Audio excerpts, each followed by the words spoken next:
Hi, Mark Allen. Welcome to that word chat. Lovely to see you all. We have today Merrill Perlman and Teresa Schmedding. Uh, Merrill and Teresa sort of personify what we think of when we think of as ACEs, and ACEs, the Society for Editing. And today we're going to talk to them about the ACEs Academy and ACEs training efforts. And Merrill is in her where we're familiar seeing her, and because she's been on the show several times in New York, in Manhattan. Teresa, where are you exactly? Hey, I am sitting outside my acupuncturist office in Chicago. Okay, good. You have a mask. You go in masked for the. Yes, Yeah, absolutely. yeah. All But right. for right now, there's nobody in my car, so no mask needed. Yes, good. So Okay. does that mean you're going to needle us before you get needled? I'll do my best. Jeez. Wow. That This is was not mean. the pun show, Oh Meryl. my gosh. Here we go. All right. So let's move on from the puns and get very serious right away. What the heck is the ACEs Academy? It's our training arm. Okay. And So but we it's we new, right? it's new. I mean, we Mhm. launched it right when we were supposed to have our conference. Actually, Hmm. we announced the branding of it a year ago, but we really announced it when we were supposed to have our conference in the spring. Yeah. And before we go any further, I do want to introduce ACE's new training director, Oh. because Teresa and I and a whole bunch of other board members, and with help from a lot of people on this call, have done almost all of the planning and training ourselves with our executive director, Abby Booth. But we have hired a training director, Ashley Stewart, and she's actually on this call. Hi, Yay. everyone. Hi, Ashley. Hello. So happy to be here. Yes. So Wonderful to that means meet you. Teresa and I are out of a job. Yeah, No, Teresa. not That's at okay. all. Teresa and Merrill, we could just talk to Ashley about. Now, Ashley, you've been on the job for like 30 A hours, solid 48 hours. 48 hours. Yeah. Yeah. Yeah. Okay. And I just.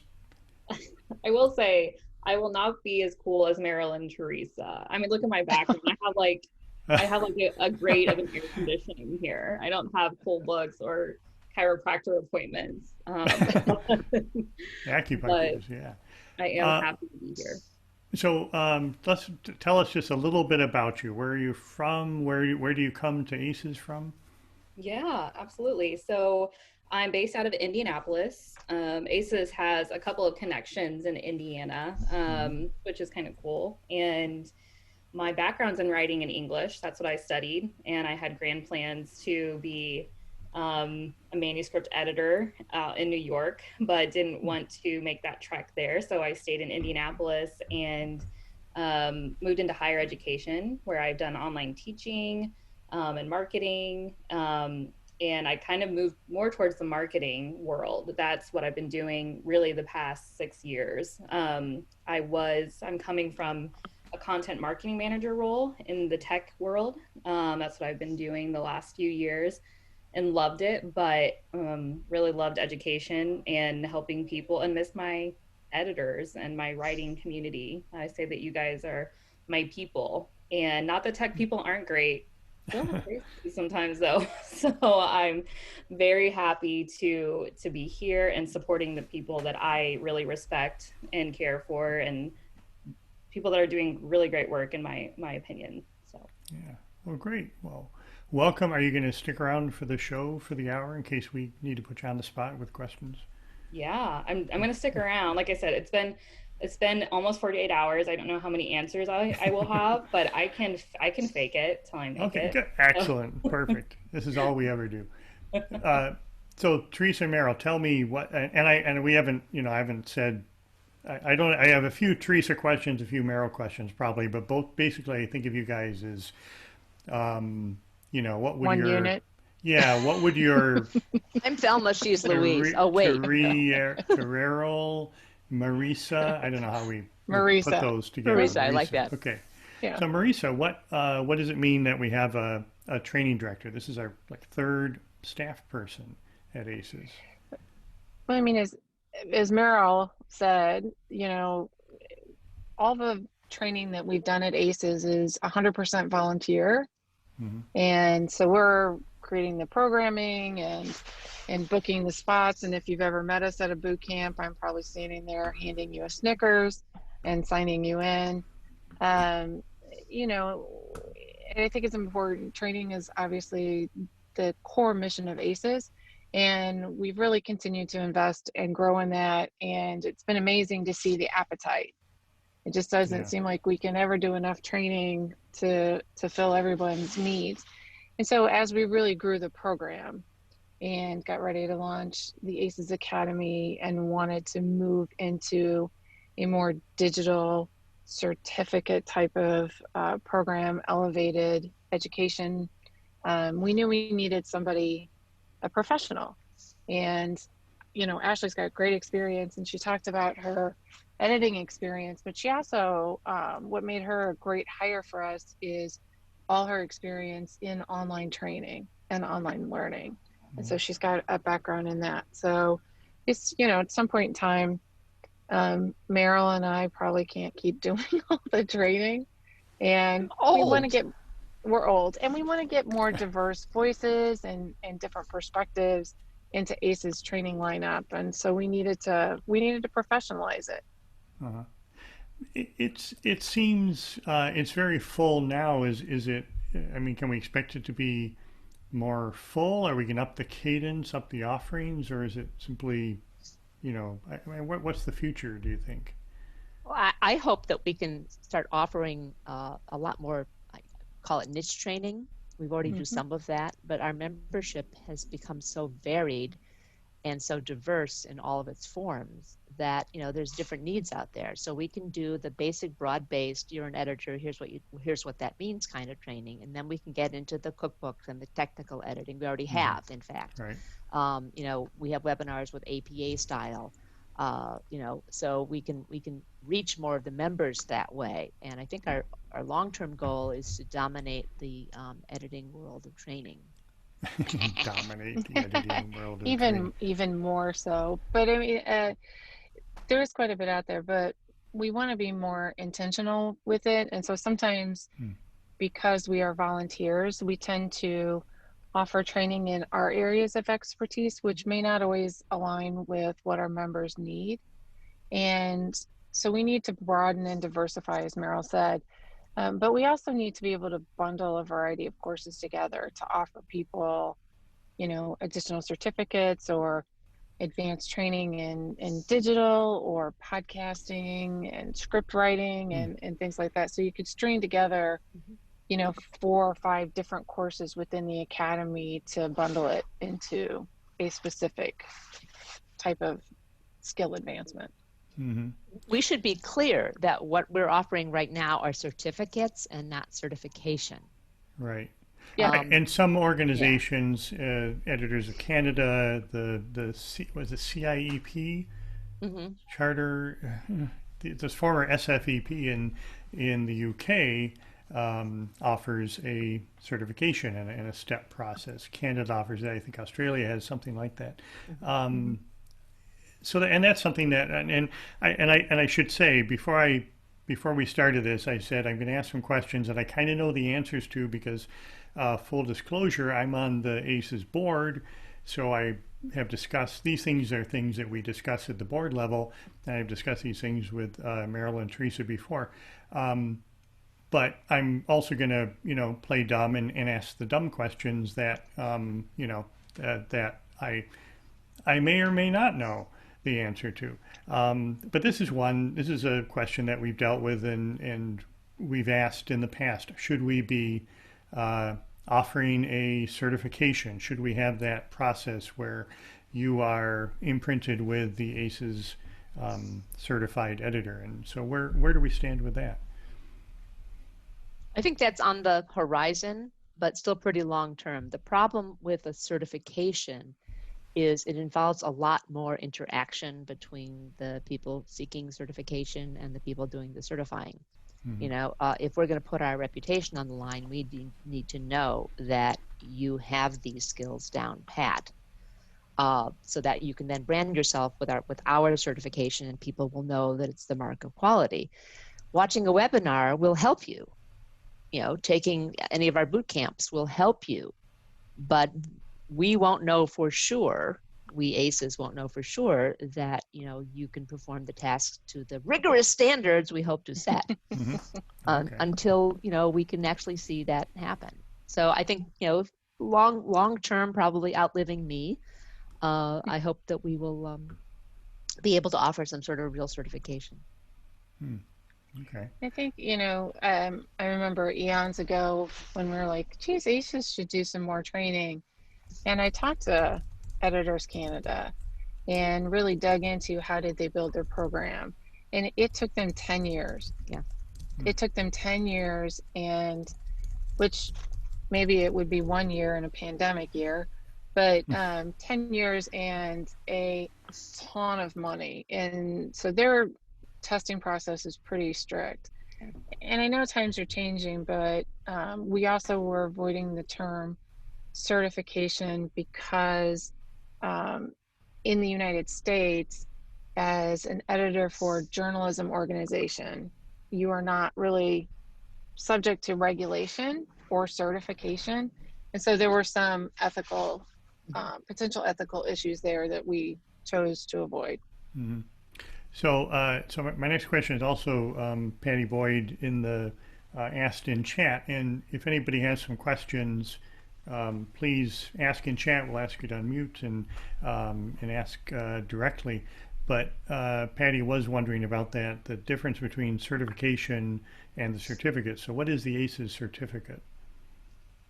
It means that you have completed these courses. So completed the courses and completed the work within the courses. I'm just wrapping up the advanced editing certificate course for Pointer this semester. And there is a student that we discussed that didn't feel like the student really completed the assignments. I just kind of like typed a couple of words in and checked out.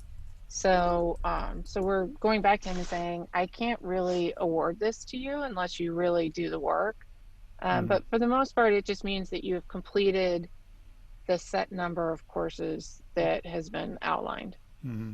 But Mark, what Teresa's talking about is ACES has partnered with the Pointer Institute, which began life as ACES did as a journalism organization, but has spread and does a lot more nonfiction informational kind of stuff, but its base is still journalism. We offer effectively 3 certificates through them with programming that is produced by ACES and some produced by others. So there's the introductory certificate, which is sort of basic stuff, that there's no interaction with faculty. It's self-directed courses and webinars. There's an intermediate one, which is called audience-focused editing, which goes deeper into those skills. And then the advanced editing is that audience-focused set of, I think it's 4 webinars and 3 self-directed courses. And this online group seminar that Teresa and I and Nick Youngman, who's also on the board, and Sue Brzezinski Bullard will teach twice a year. Right. So, and I should ask that about who else is involved, and I don't even know who the committee. I don't even know who's the committee per se. Our board committee who does education, but I know that there are people on and off the board who do training. Can we list them all? No, there's too many. There's Nick Youngman. Yes, but in different people, because so many people in ACES are so generous and really volunteer their time. Mark, you do training, and Heather does training, and Erin's done training, which really, their generosity really helps us keep the training affordable for editors, which is super critical because many of them do not get the lion's share of training dollars in their organizations. The main people in the ACES training committee are myself and Merrill, Tara Puckey. All right.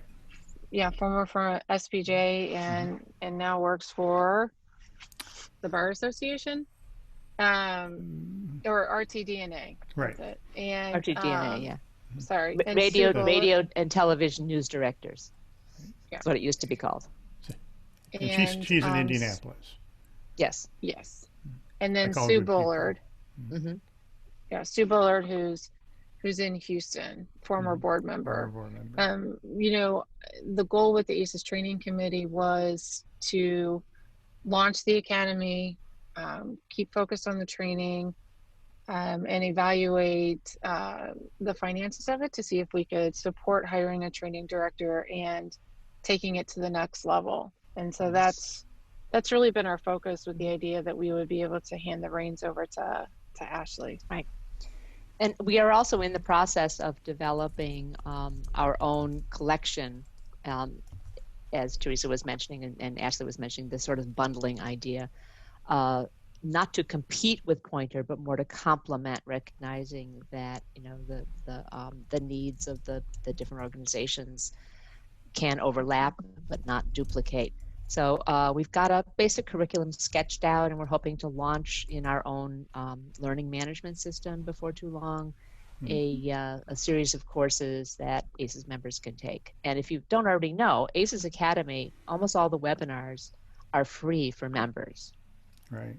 And they're like, I think $30. Abby can correct me if I'm wrong. I think $30 if you're not a member. So if you're not a member and you see a couple of the webinars that you're interested in, just join ACES for $75 and 3 webinars, and you paid for it. Yeah, I don't know what the mix is in our group of ACES and non-ACES members, but of course, by the end of the show, hopefully everybody will be an ACES member. Right. Heather, do you have a question lined up? We do. Tanya Gold had a question that I'm going to ask on her behalf. She wanted to know, are you looking for volunteers for the ACES Academy? And if so, how can we get involved? I would reach out to Abby and Ashley. Mm-hmm. Right now, ACES does the monthly webinar, and the majority of speakers for that are people who stepped forward and volunteered, and have had really great topics and great training programs. So if you're interested, great, reach right out to Ashley and Abby. Yeah, I saw that Abby responded to that, I think, and says that we're looking at webcasts and train offerings for 2021. So definitely we'll write your name down and we'll connect later, Abby or I. And I saw that Nikki had asked about courses based on Chicago. CMOS or CMOS? Or CMOS, like I say. Or CMOS, right? Maybe Carol can tell us. Yeah. I know there's some discussion about whether it's CMOS or CMOS. We actually, I can't remember if we posted the Carol when we had her on the show. I did ask that question. What her answer was, I think she says CMOS. She says CMOS, and then I think she said some people say CMOS with like a Z sound on CMOS at the University of Chicago. CMOS, I don't know. Like C, it's the most. Yes. See, it's easy to get off track, but yeah. What were we? Oh, but the question was, what about we just had APA, which is great that we had you ACES people had APA style webinar, and is Chicago a big part of the mix, or what's planned in terms of that? If there's demand, I'm sure we can try to plan it. Absolutely, because I know especially people who are book and magazine editors are probably using Chicago more than the people who are technical, academic, and scientific editors. Who are probably using MLA, APA, something else. Right. And how many are we? Would you say we're AP focused, or are we? I mean, a lot of the webinars don't have anything to do with style, right?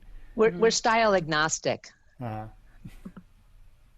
I try to be. I mean, I think AP is, obviously big in journalism, but also in the majority of corporate communications tend to follow AP style, but definitely try not to be, like we don't do sessions on here's AP style. Yeah. Well, we do sessions on how to edit. Yeah. Oh, you have. Well, we do have what's new in style sessions, and because we get especially because we get Paula Froke and Colleen Newvine from AP coming to our conference to announce their big changes. Yeah, and there's always a lot of interest in that. Mm-hmm. All right. So, but you know, you know, the style question is one that has to do with what kind of work you do and what you use.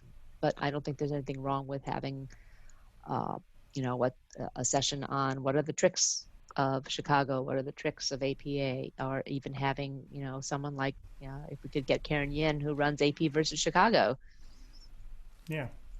And to that point, kind of want to echo what Merrill said. If you guys, if anyone has interests, you know, I think Heather just shared my email address.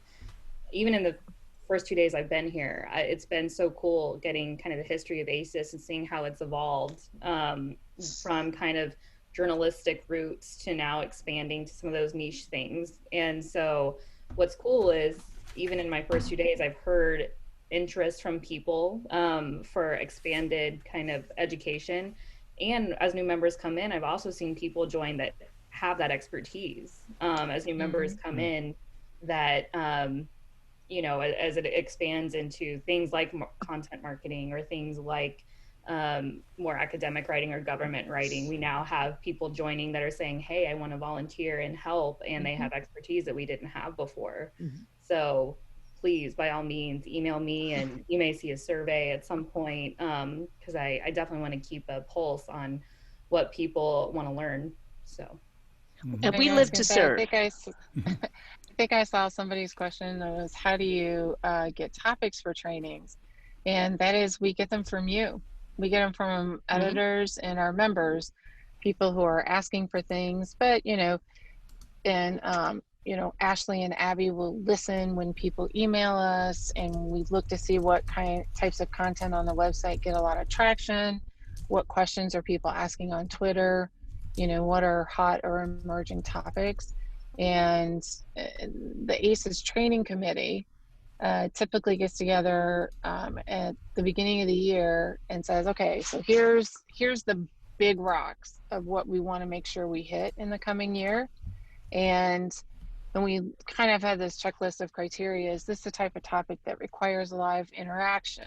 So then it should be in person, which obviously is up in the air at this point in time, you know, or is this a short, finite topic where someone can walk away with some tangible tips? Well, that fits better for a webcast.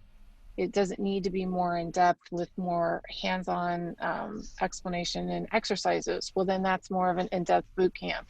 So we try to compile what we think are the things that you're most interested in and what people have requested, determine the best platform and format for teaching it, and then gather the teachers and make the plans and push it all out there.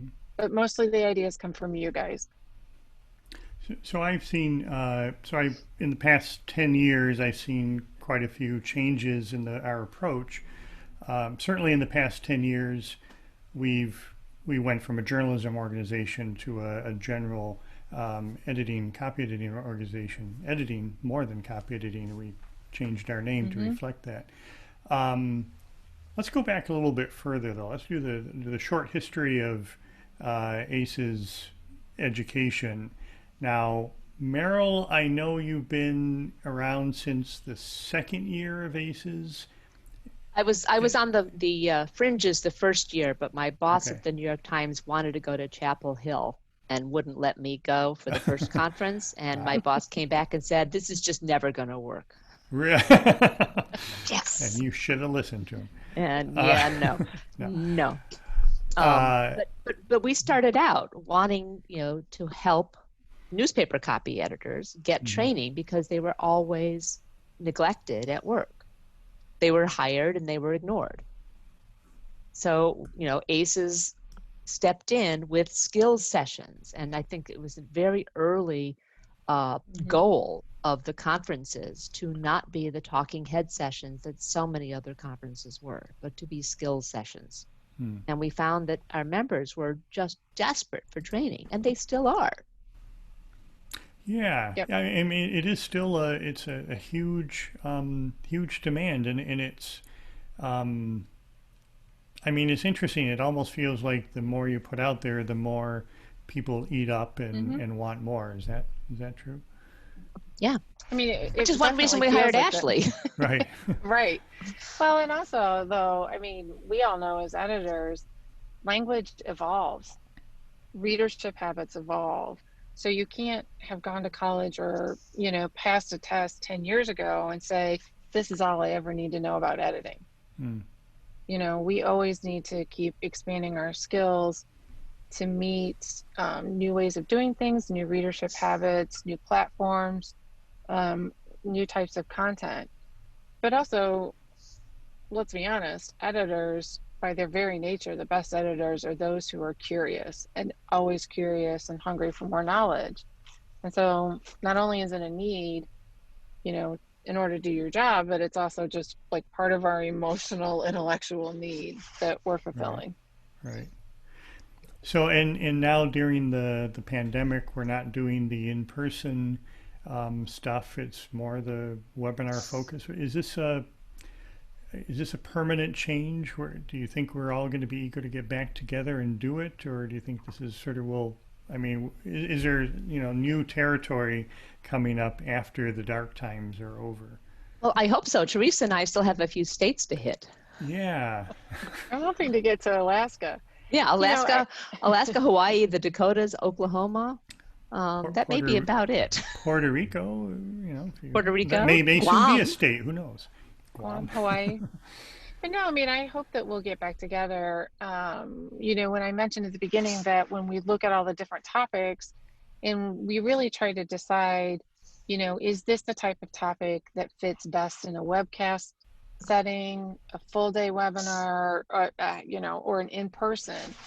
And so that's always been a question with the national conference. Like, hey, can't we just set up cameras and run them in every room and broadcast them? But how you train to people that you're 5 feet from is very different than how you train people that you can't see or that you could be 5,000 miles from. Right. And so I do think we'll get back together. And I think Abby did an outstanding job of moving the conference online in a matter of minutes for last year. But I don't think that online training will completely replace in-person training. If we have to, we can, but there are benefits to each, and how people learn is different in each. Yeah. One of the benefits of in-person training, as those of you who've been to ACES conferences know, is you get to meet these people. Mm-hmm. Especially if you are an editor working in an organization where there are not a lot of editors. You sort of feel like you're the only person on the planet doing this. It's harder to meet them if you're in a Zoom room. Mm-hmm. It's not me. Sorry, that was me. It's okay. I'm in my car. Nobody's in here calling me. So that leads us to the next question that I have to ask, because it's on everybody's mind, is there going to be a conference in Atlanta in the spring? Still under discussion. And certainly not unless it's safe. I know that we recently did a survey of members asking, hey, do you plan on coming, or how comfortable do you feel traveling?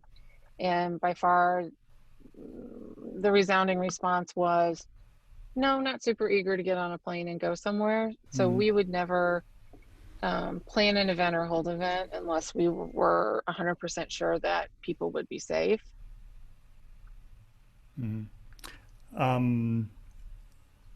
is there a point that, and I explained, again, this is me, asking the question out of ignorance, but is there a point where we'll have sort of something to tell people about how, you can sign up for the conference now, right? People have booked rooms, optimistically probably, perhaps, but we've just finished taking session ideas. So is there a point where we'll know more clearly what the future holds? We don't know if Ashley wants to answer. Or maybe Abby's on the call too, I think. Or Abby we should introduce Abby too. Abby, and I'm like, for those of you I know the answer, but I don't know what you want to say, Abby. All right. Sorry to put you on the spot, Abby. But, Yeah, Abby's our executive director, if you don't know her. No worries. Hi, everyone. See some familiar faces and names here. Nice to see you guys. Yeah, so we're looking, obviously we want to make sure our attendees are safe and we want to get you guys information as quickly as possible. We're, not to that point quite yet, but we're definitely going to let you know well in advance, so everyone can make the decision that's best for them. Yeah. Okay.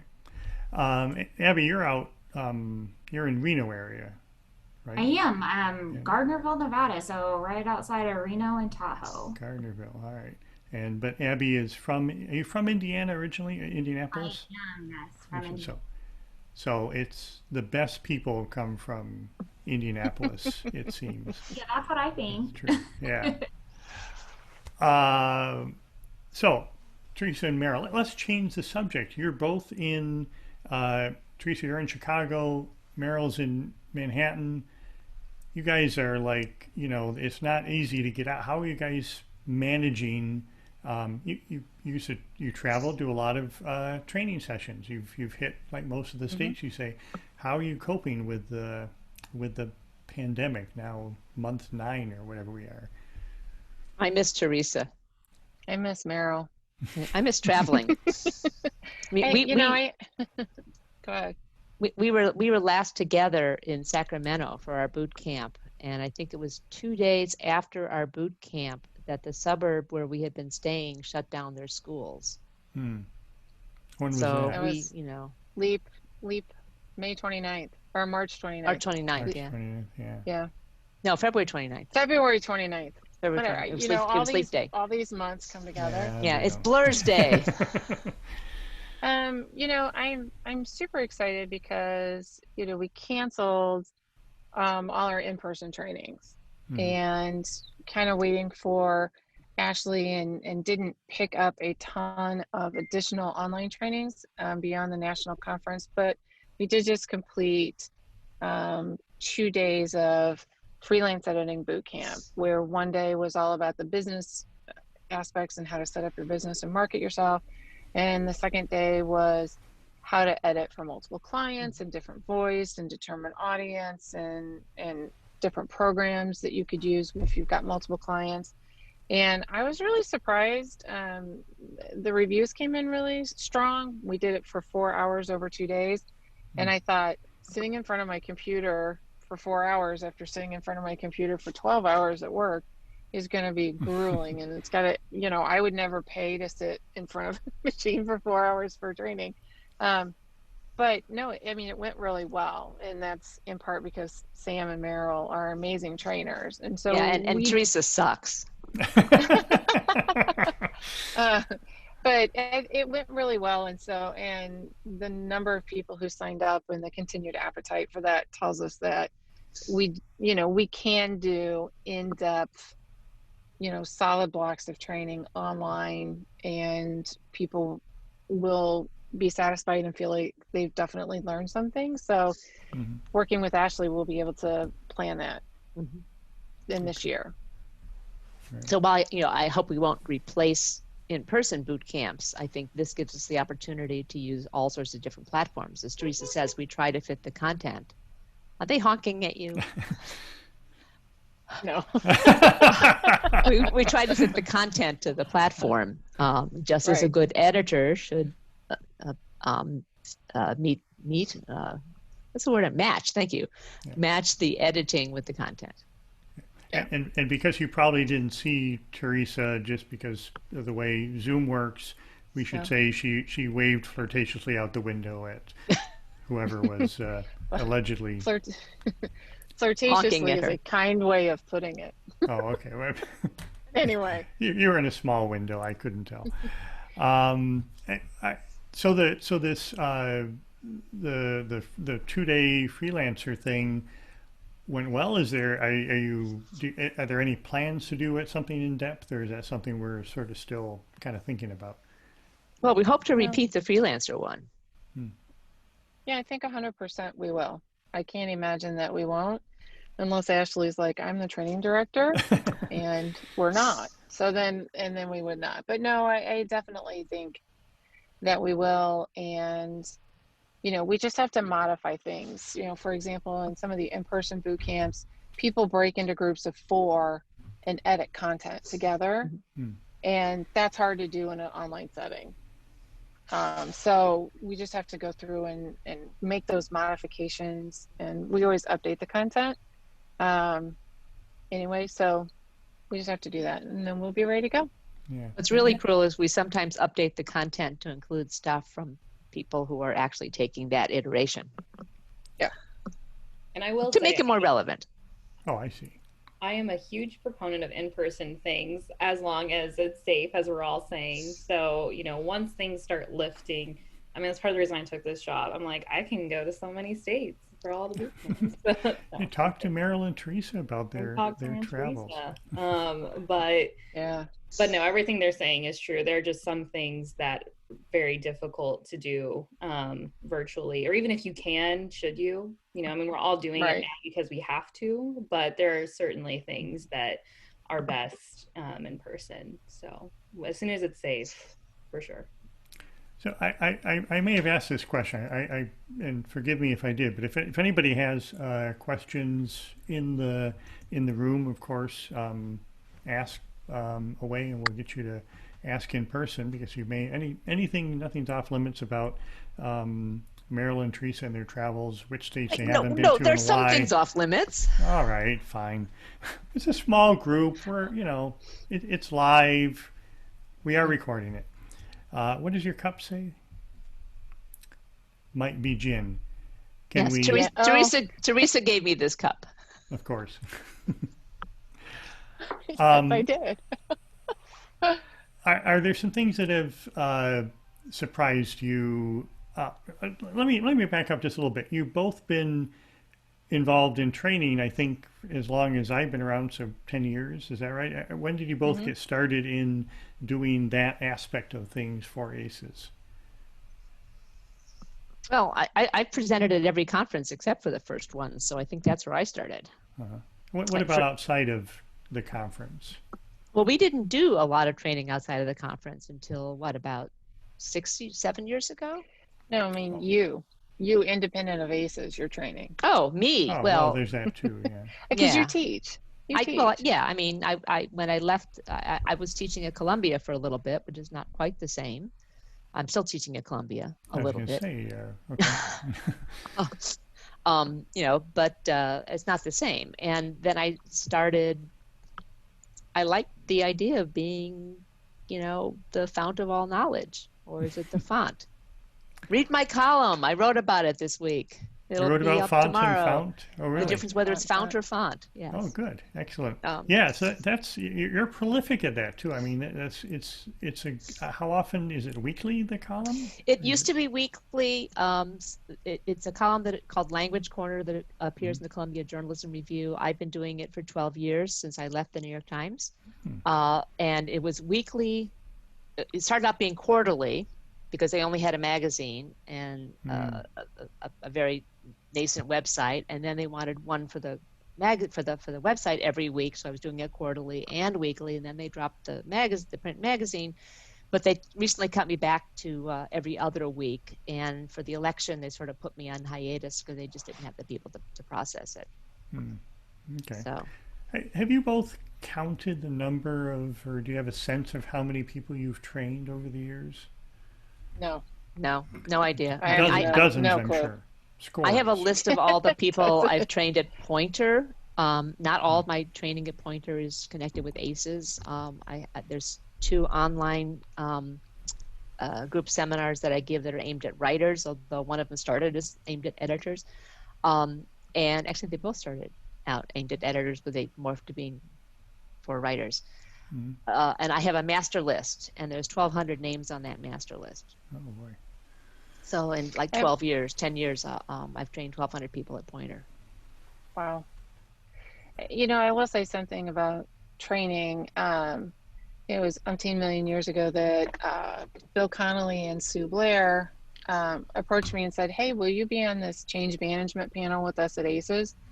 And I was like, "Sure." And then I promptly started throwing up as it got closer and closer to the conference, because I'm like, oh my God, I'm an editor. I have to speak in front of people. If you are interested in training, which I think is an amazing thing, it's one of the most rewarding things you ever do when, people are like, aha, or they get excited. Go get some training on how to do training. Yeah. Right. We always say in editing that it is about crafting the message in a way that the audience, will hear it and understand it, and you want to deliver it where they want to learn it. So we do that as editors already. And training is pretty much the same way. It's not about what you want to tell people, and it's not about, I know this exciting thing and I want everybody to learn it. It's about really understanding the science behind how people learn and knowing what they want and providing a service. So I went to an AP, American Press Institute at the time, week-long Train the Trainer. And the most horrible thing that's ever happened to me in my life is they videotape you training and then make you watch it. And that is a nightmare. But I learned a lot. Like the right. I'm like, oh, I'm up here dancing with my hands all the time. So, but I would encourage you, because people are investing their time and or their money in hearing you, and so you owe it to them. So it's a rewarding, amazing thing to do. But I would encourage you to get some training. You'll enjoy it a lot more. Yeah. So you said you did a week-long training. That's an incredible amount, it seems. Are there options that you're aware of? I mean, I think we've done, it seems like we had a conference session on this before, on training. I did one. Yeah, training the trainers. Oh, okay. I did one. So this is something that people can go to the conference perhaps and get a little bit of that, and anywhere else? I mean, if you ask for it, you never know. Ashley might let us do it. But yeah, there's a lot of, there's a lot of different places that you can get that training. You could, used to be you could go to Toastmasters, right, and learn how to speak in public. There still is Toastmasters, but you can't actually go there anymore. Right. But there's a lot of different organizations that will teach you that, and if you're ever paying attention, not at the material that someone's teaching you, but how they're teaching you and their mannerisms, you can also start to pick that up and say, you know what, I didn't learn very well, and why didn't I learn very well, and analyze it and start to develop your own style. But we can poke around and share some of that. I haven't looked in a while. Yeah, maybe we see can what's still out there. Right. Are there some training things that have surprised you in terms of, when you think back to where we were years ago, what people are interested in and what's popular and what has, like, you think, oh, we'll do this little niche thing, and then there's 100 people sign up. Anything like that? Lots of that. Recipes, yes. Recipes. Cookbooks. Oh yeah. Yeah, recipes and cookbooks. Wow. I think the first time we had a cookbook session was maybe 3 years ago, and we put it in one of the smaller rooms. Yeah, St. Pete. And I think we put it in one of the smaller rooms, and it was overflowing. And it was sort of like, where was all this hiding? That is always the fun thing at the ACES conference, seeing which rooms are unexpectedly, people out into the hallway. Of course, the last couple of, we've had some conferences where that's every session almost, it seems, but there are some where you put it in the room for 40 or 50 people, and it's just ridiculous that not everybody will fit. Teresa, before I forget, there's probably something I should have asked at the very beginning, but I'm sorry, I don't really understand this, but what is your job now? She's waiting for the acupuncturist. That's her job. Yeah. It is waiting for the acupuncturist. Or someone like him or her.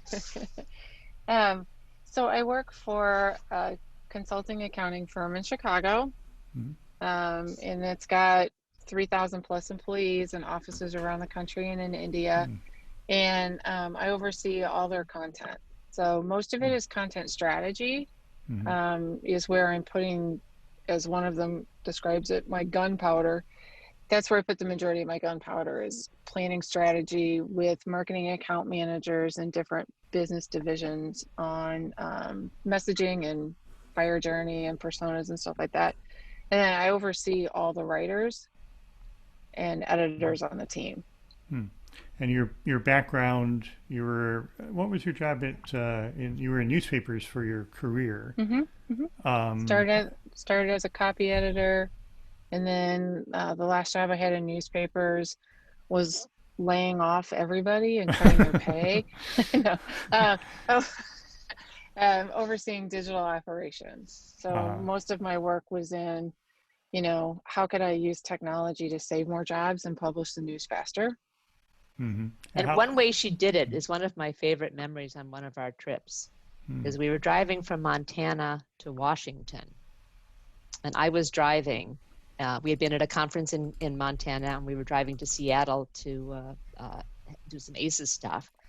And I'm driving, and Teresa is in the front seat paginating the sports section instead of looking at the gorgeous scenery or flipping the web page. It's amazing what we can do remotely now, and a little bit scary. And I think if you probably scolded her for not looking at the scenery, but I guess the alternative to that was you'd be back in Chicago paginating the sports section, so you might as well at least be in a car with Merrill. Or somebody else would have had to do it. Yeah. I mean, the thing that has surprised me the most is my career's taken different directions, and Merrill really told me this, which gave me a lot of confidence, was that, as an editor and as a journalist, one of the greatest skills that we possess is the ability to look at things from different perspectives, right? Because you're always editing content, looking for the holes in it, and is this person's what they're saying represented right, and what are the other sides of this issue? And that is a skill that has served me extremely well.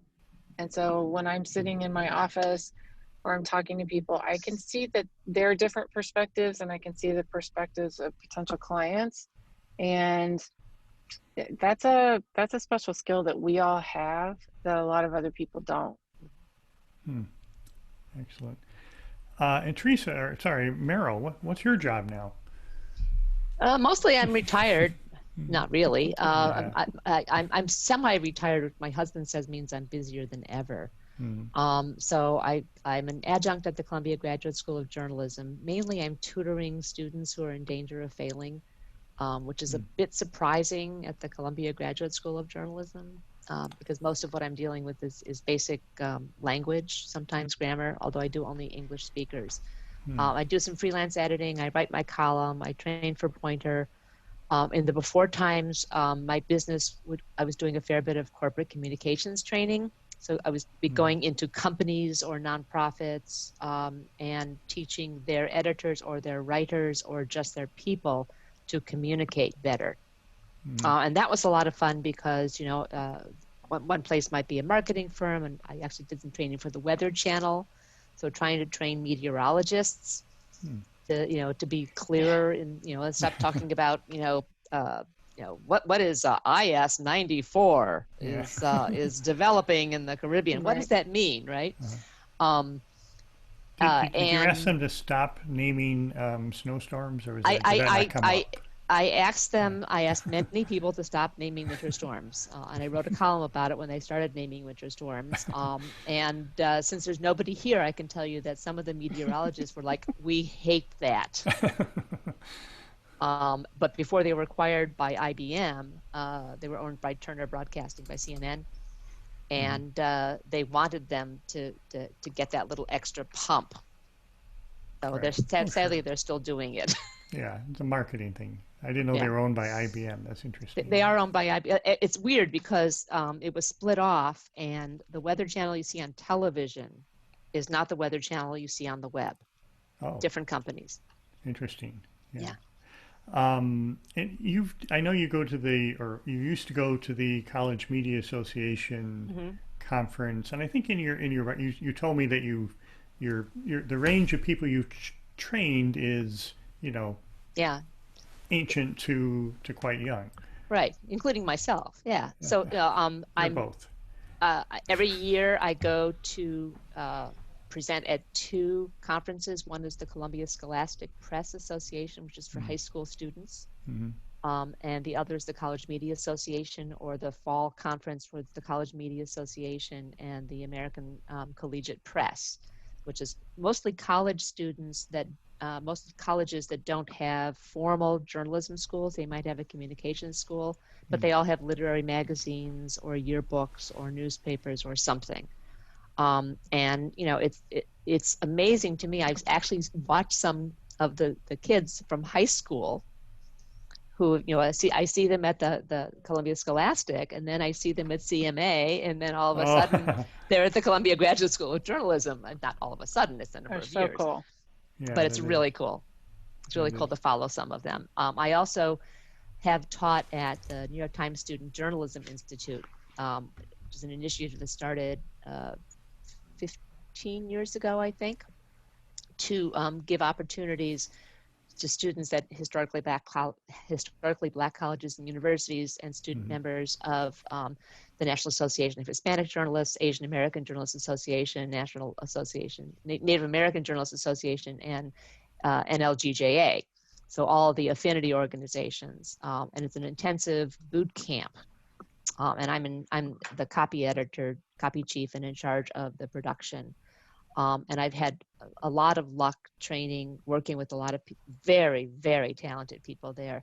The brightest one, the name that you will already know, is Yamiche Alcindor from PBS. She was one of my first students at the New York Times Student Journalism Institute. Yeah, terrific. So I am of course solely responsible for her success. Well, I think that's a fair thing to say. So what's next?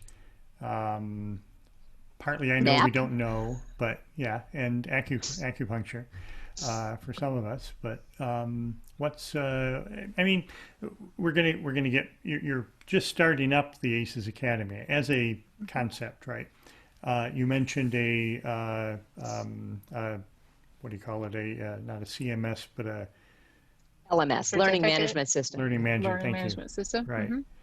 Which you already see. If you go to ACES Academy, you'll see it takes you out of aceseditors.org and into something called MC.